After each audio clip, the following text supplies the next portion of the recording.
రమణ, నాకు సిఐ గారి మీద గౌరవం ఉంది, కానీ ఆధారాలు లేకుండా నేను నమ్మను. ఆ దొంగతనం కేసులో మీ బాస్ దోషి అని సిఐ ఆధారాలు సంపాదించారు. లక్కీగా ఆధారం నాకు పంపించాడు. ఆ ఆధారం నీకు చూపిస్తాను, అప్పుడైనా నమ్ముతావా? నమ్ముతాను. మీ బాస్ దొంగ అని నమ్ముతావా? నమ్ముతాను. అన్యాయంగా మీ ఫ్యామిలీని నాశనం చేసిన దోషి ఎవరో తెలిస్తే వాణ్ణి ముక్కలు ముక్కలుగా నరికేస్తానని నా ముందు ఒకప్పుడు శపథం చేసావు కదా, ఇప్పుడు ఆ మాట మీద నిలబడతావా? నువ్వు ముందు ఆధారాలు చూపిస్తావా?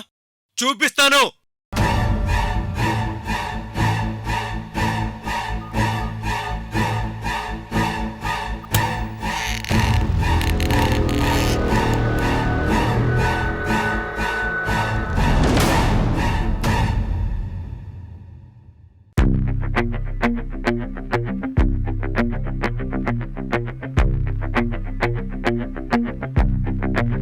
వీళ్ళెవరండి? మాకు తెలిసిన వాళ్ళే డాక్టర్. సారీ డాక్టర్, ఎవరూ లేకపోయేసరికి డైరెక్ట్గా లోపలికొచ్చి పేషెంట్ని చూస్తున్నాం. It's okay. రమణ గారు, సిఐ గారి యాక్సిడెంట్ గురించి మీడియాకి ఇచ్చాం. మీకు ఇన్ఫార్మ్ చేద్దాం అనుకున్నాను, ఇంతలో మీరే వచ్చారు. It's okay. డాక్టర్, ఇప్పుడు సిఐ గారి కండిషన్ ఎలా ఉంది? పేషెంట్ కోమాలోకి వెళ్ళిపోయారు. ఇప్పుడే ఏం చెప్పలేం.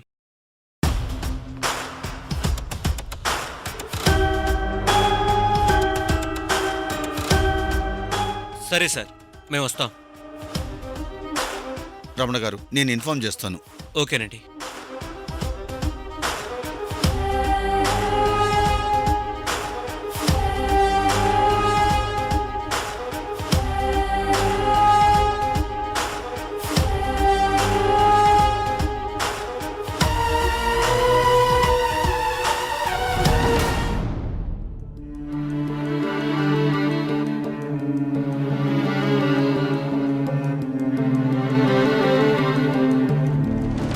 అఫీషియల్గా ఇంకా డెసిషన్ తీసుకోలేదు, కానీ ముందే మీకు చెప్తున్నాను, ఈ కేసు ఇంతటితో క్లోజ్ చేస్తున్నాను హరిశ్చంద్ర.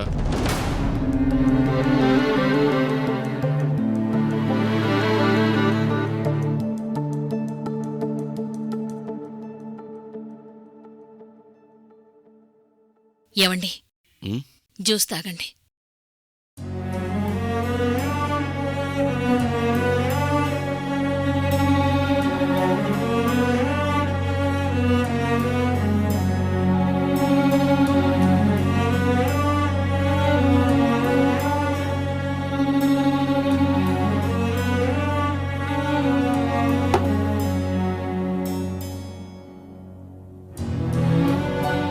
కేసు క్లోజ్ అయింది కదా, ఇంకా నిశ్చింతగా ఉండండి.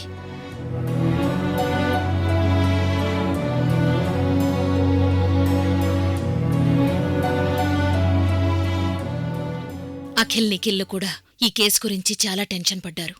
వాళ్ళనలా చూసి నాకు చాలా భయమేసిందండి. కన్న తండ్రిని దొంగ అంటే పిల్లలు ఎంత బాధపడతారో తల్లిదండ్రులకు మాత్రమే తెలుస్తుంది. వాళ్ల దృష్టిలో మీరొక రోల్ మోడల్. ఆ ఫీలింగ్ ఎప్పటికీ వాళ్ల మనసుల్లో అలాగే ఉండిపోవాలండి. నిజమే సుశీల, పిల్లల మనసుల్ని నువ్వు బాగా అర్థం చేసుకున్నావు.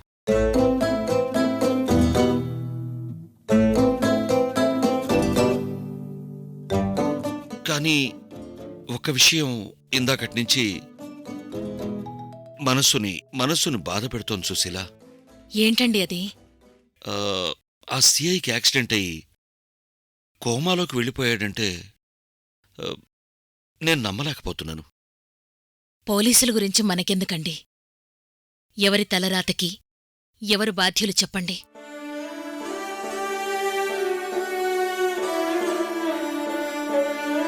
ఇంక మీరా కేసు గురించి మర్చిపోండి. మర్చిపోతాను సుశీల, కానీ ఆ మూడో కలశం గురించి నాకేం అర్థం కావట్లేదు. అలాగే ఆ డైరీలు స్వామీజీకి నేనే ఇచ్చానంటున్నావు, అదేమీ నాకైతే గుర్తు రావట్లేదు. గుర్తుకు రాకపోతే వదిలేయండి. మీరెందుకు ఎగ్జైట్ అవుతున్నారు? ఆ కలశం గురించి పెద్దబ్బాయి చూసుకుంటాడు కదా. అది సరే సుశీల, వదిలేస్తాను. కానీ మనకు సంబంధించి ఈ ఇంట్లో ఏదైనా రహస్యం ఉందా? మీరు చెప్పేది నాకు అర్థం కాలేదండి. సుశీల, నేను ఆరోగ్యంగా ఉన్నప్పుడు పిల్లలకు తెలియకుండా మనం ఏదైనా రహస్యాన్ని దాచామా? పోనీ అలాంటి ప్లేస్ ఏదైనా మన ఇంట్లో ఉందా? సుశీల, హ్మ్? ఇంతకుముందు నాకు తెలిసి ఇప్పుడు నాకు తెలియని విషయం ఏమైనా ఇంట్లో ఉందా అని అడుగుతున్నాను. సుశీల, హ్మ్. నేను కోమాలోంచి బయటకొచ్చాక ఏదైనా ఇంపార్టెంట్ విషయం గురించి నిన్ను అడగడం మర్చిపోయానా? ఒక్కసారి బాగా గుర్తు చేసుకో సుశీల.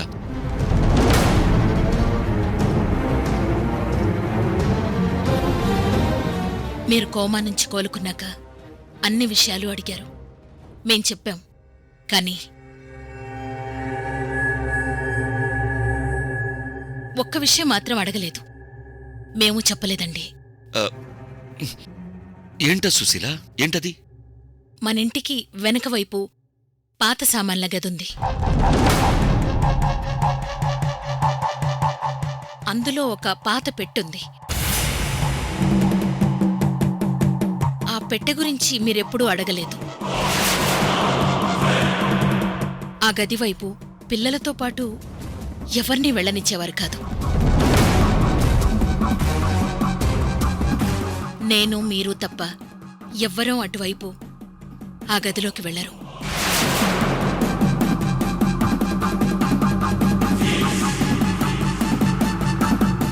ఇంటి వెనక గదిలో పెట్టుందా?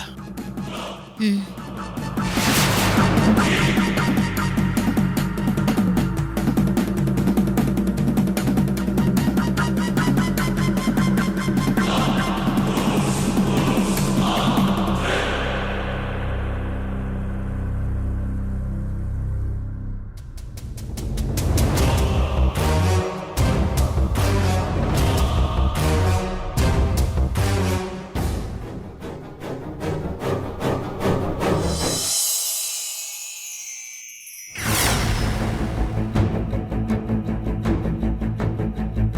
ఏంట్రా, ఆధారాలున్నాయని అడిగావు కదా? ఆధారాలు చూసి తట్టుకునే శక్తి నీకుందా? హాస్పిటల్లోనే నీకు ఆధారాల గురించి చెప్పేవాణ్ణి, కానీ అక్కడ సేఫ్ కాదని ఇక్కడికొచ్చాం. హాస్పిటల్లో ఎందుకు సేఫ్టీ కాదు?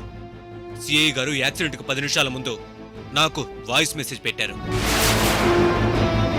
వాళ్ళ డిపార్ట్మెంట్లోనే తన మనుషులే సుశీల ఫ్యామిలీతో కుమ్మక్కయ్యి ఇన్వెస్టిగేషన్ పక్కదారి పట్టించారని బాధపడుతూ నాకు వాయిస్ మెసేజ్ పంపించారు.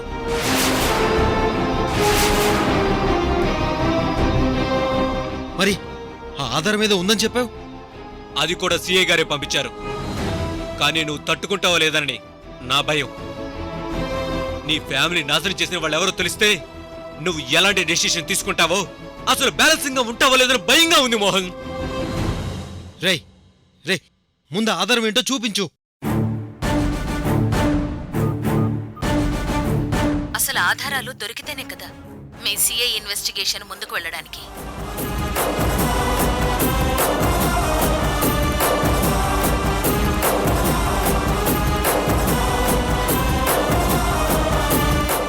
మీరేం చేస్తారో చెయ్యండి. ఆ కేసు క్లోజ్ అవ్వాలి. మా పేరు బయటికి రాకూడదు. ఇంకా చాలా ఆపో.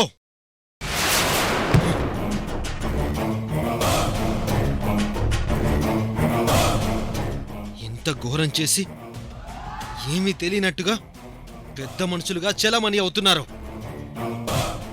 వాళ్ళకసలు మనసుందా? ఈ మనసు, పాపం, పుణ్యం అవేవి వాళ్ళకి తెలియదు మోహన్. ఇన్ని రోజులు ఆ ఇంటిని గుడిలా భావించాను. నా కుటుంబాన్ని నాశనం చేసిన దుర్మార్గులని. చూడు మోహన్, ఈ కేసు నిజాయితీగా ఇన్వెస్టిగేషన్ చేసిన కొంతమంది ఆఫీసర్లు చనిపోయారు. అలాంటి కథే ధనుష్కి పట్టింది. అంటే ఈ ఆఫీసర్లను యాక్సిడెంట్ రూపంలో తెలివిగా చంపింది ఎవరో ఆలోచించు.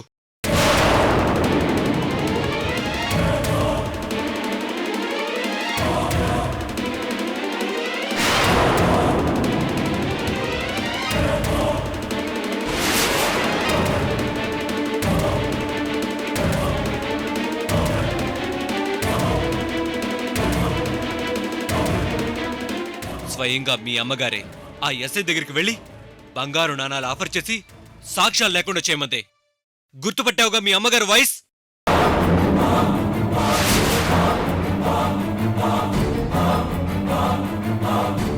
అంటే గంగమ్మ తల్లి కంటి వజ్రపు కణికలను దొంగతనం చేసింది మీ బాస్ హరిచంద్రరావే. మీ బాస్ హరిచంద్రరావే. మీ బాస్ హరిచంద్రరావే. మీ బాస్ 20 సంవత్సరాలు ఈ దొంగతనం బయటికి రాకుండా ఎప్పటికప్పుడు ఆఫీసర్లను చంపుకుంటూ ఆధారాలు లేకుండా మేనేజ్ చేస్తున్నారు. ఇది నిజం. ఇది నిజం. ఇది నిజం. ఇది నిజం. ఈ నిజం నీకు తెలిసిందన్న విషయం వాళ్ళకి తెలిస్తే నిన్ను నన్ను కూడా నిర్దాక్షిణ్యంగా చంపేస్తారు.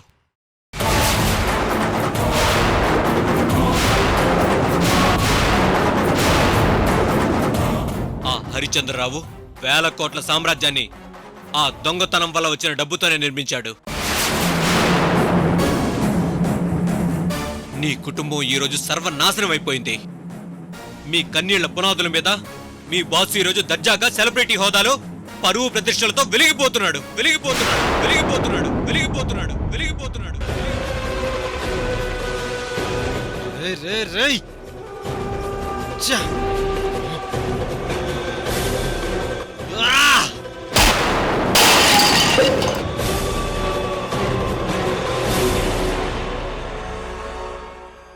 కానీ నువ్వు అదే ఇంట్లో వాళ్ళ దగ్గర బానిసలా బ్రతుకుతున్నావు. చదువుకోవడానికి 4 పుస్తకాలు, బ్రతకడానికి 4 డబ్బులు కుక్క బిస్కెట్లా విసిరేస్తే వాడితో సంతృప్తి పడి ఆ ఇంటి ముందు కాపలా కుక్కవయ్యావు. మీ జీవితాలు నాశనం చేసిన వాడి దగ్గరే అయ్యా అంటూ చేతులు కట్టుకుని బ్రతుకుతున్నావు. ఇదేరా విధి విచిత్రం అంటే. ఇప్పుడేం చేస్తావురా? ఏం చేస్తావు?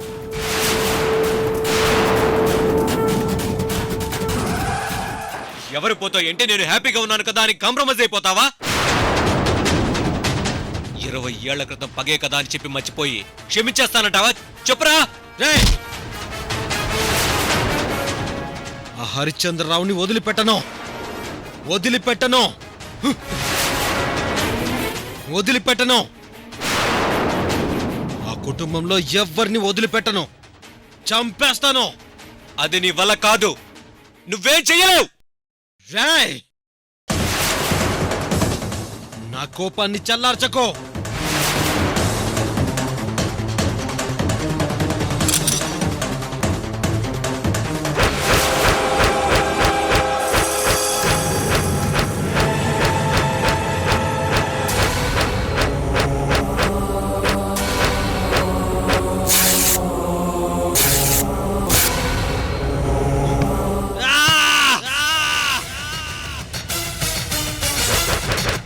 రే మోహన్ ఆపరా.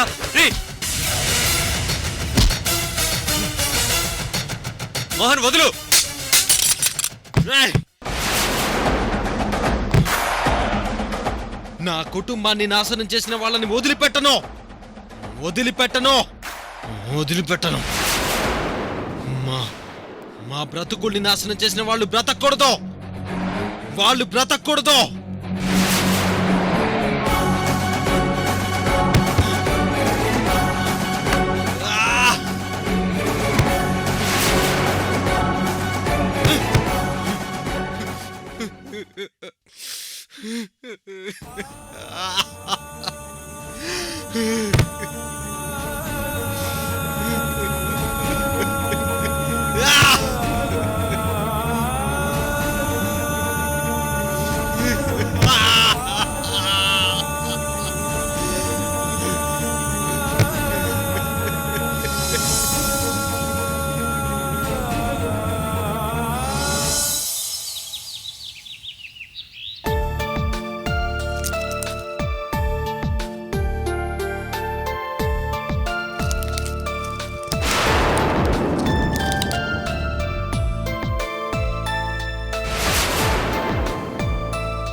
ఇప్పుడు ఎలా ఉంది నాన్నగారు? పర్లేదురా, బానే ఉంది.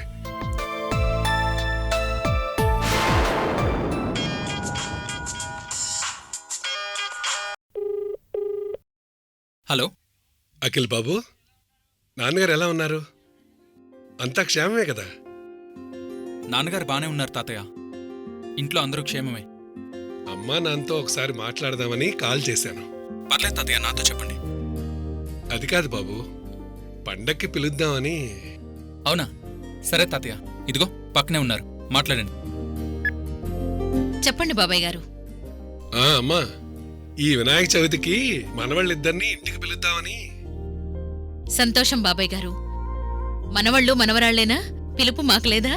అయ్యో, ఎంత మాటమ్మా. కుటుంబ సమేతంగా అందరూ రండి.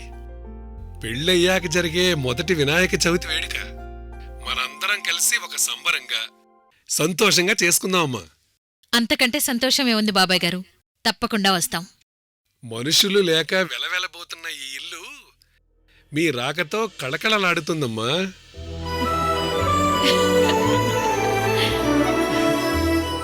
మర్చిపోకండమ్మా. అందరూ రావాలమ్మా. అందరం వస్తాం బాబాయ్ గారు. చాలా సంతోషం అమ్మా. ఉంటానమ్మా. మంచిది బాబాయ్ గారు.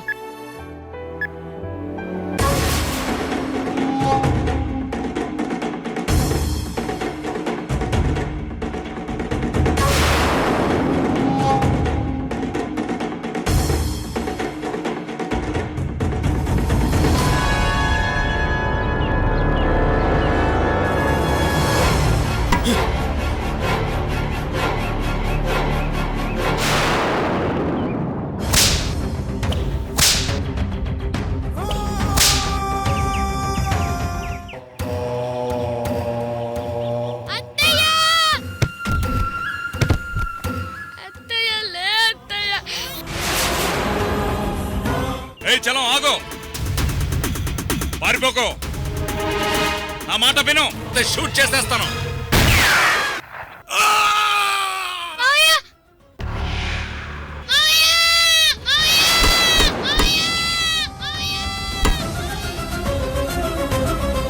నా కుటుంబాన్ని నాశనం చేసి నువ్వు వేడుకలు చేసుకుంటున్నావా?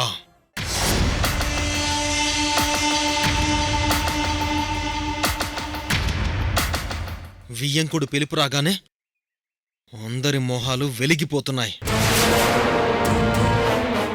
నా వాళ్ళందరినీ దూరం చేసి నన్ను అనాథని చేశావు. నువ్వు నా కళ్ళ ముందుంటే నేను చూస్తూ ఉండలేకపోతున్నాను. ఏ నేల మీదైతే నా వాళ్ళందరినీ దూరం చేశావో అదే నేల మీద నేను చంపి నీ వాళ్ళ ఏడుపు విని పండగ చేసుకుంటాను.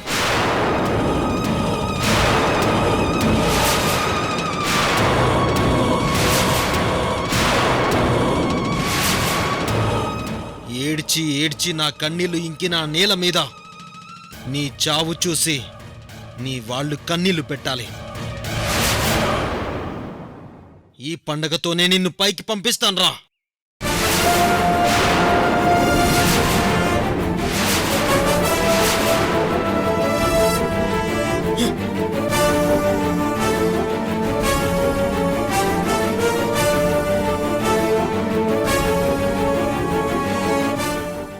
ఏంటి?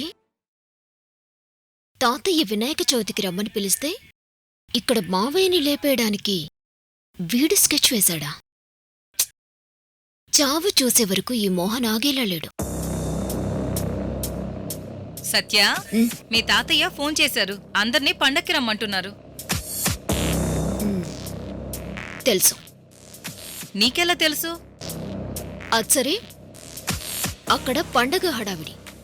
ఆ హడావిడిలో కావేరి కడుపు పోయే ప్లాన్ చేశాను.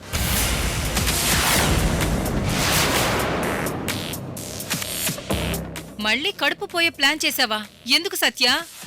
తేడా వస్తే అందర్నీ చంపేస్తారు. కావేరి జోలుకు వెళ్ళొద్దు. మన చేతికి మట్టంటకుండా కావేరి కడుపు పోయే బ్రహ్మాండమైన ప్లాన్.